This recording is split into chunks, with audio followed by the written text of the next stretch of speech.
再来看开互年某虐待死亡，以后人民的社工嘛，互警方扣手铐，引起社工的不满。今仔早起，有来自台湾各地社工工会的代表上百个人，引起卫生福利部头前抗议，因呼吁政府要爱重视社工的心声，嘛提出5点的诉求。卫生福利部是表示讲，4月底会找专家来讨论。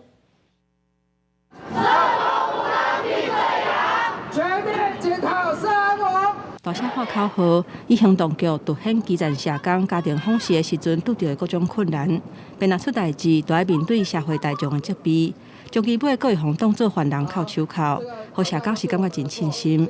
来自全台湾社工工会代表差不多100多人，20早起聚集伫个卫福部的门口。会有政府重视第一线社工的心声。安网呢，也绝对不是只有社工在支撑，但是一旦发生事情的时候，社工很有可能就会变成替罪羔羊。大家看到社工被铐的那一瞬间，为什么我们那么害怕？我们觉得恐惧，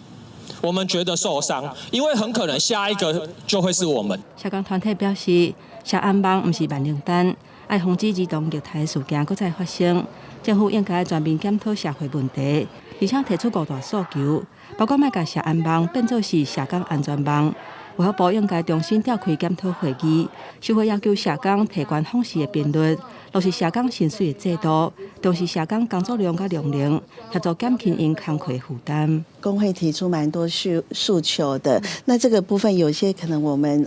私塾就可以来做讨论，有些可能还是在请教我们一些专家学者，特别是我们在社工系的一些相关的老师。卫福部强调讲，较要增加家庭访视的次数，4月底会阁找专家小组来讨论，其他的诉求嘛会赶紧研究甲回应，一定会强化社工劳动权益甲职业安全，这是卫福部的责任。